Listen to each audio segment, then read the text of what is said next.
Let's DIY an Easter coffee bar using items from the Dollar Tree. We're going to start with an easy little felted egg garland. I picked up these great ornaments at the Dollar Tree. The fact that they have hangers on them is going to come in handy.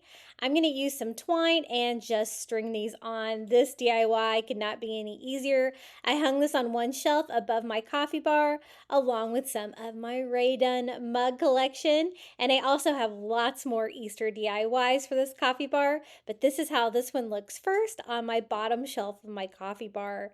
So easy.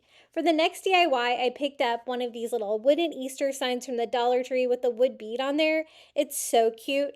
I'm going to give it a little pastel makeover using Cloudless by Apple Barrel. It's my favorite color of blue, and I'm going to go over the whole sign. It has the little bump outs, it has the bunny, but it's easier just to paint it all one color and then add more color to it.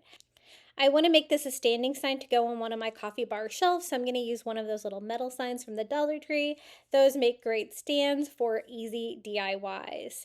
So I just went over everything with blue, making sure to get the edges too, and then we're going to paint the little bunny white for a fun contrast. It's kind of hard to paint these items from the Dollar Tree because they're not super thick and without getting the paint on the background, but I was trying my best there to paint this little guy white.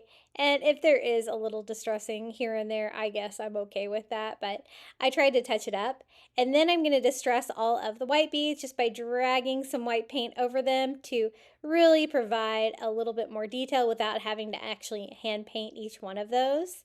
To attach it to the sign, I just use some hot glue and glue it right on. I love these for making standing DIYs. I cover the little hole on top with a little bit of twine, and this is how this one looks on that Easter coffee bar. Now, the next item I actually found at the Target dollar spot for $1, a little felt yellow chick. I think he's going to look so cute on the coffee bar, and I have a lot of felt items on this coffee bar, so it's going to fit in really nicely. For the next DIY, I picked up a little Easter sign from the Dollar Tree, and we're going to make this one a standing sign too. So easy to do. I love the fact that there's no glitter on here. Easter Egg Farms. It's nice and tall, so I'm going to put this on my top shelf. And again, I'm going to use one of those metal signs from the Dollar Tree. These are always my go-to. And some hot glue to the back. I'm going to add this to the sign, and that way I can have a standing sign for the top shelf of my Easter coffee bar. Let me show you how that looks, and let me also show you how the entire Easter coffee bar came together. I think it is so cute. I love the pastel colors. So many fun DIYs. If you'd like more Easter Dollar Tree DIYs, you should check out my YouTube channel at Crafty Beach. And until next time, happy crafting.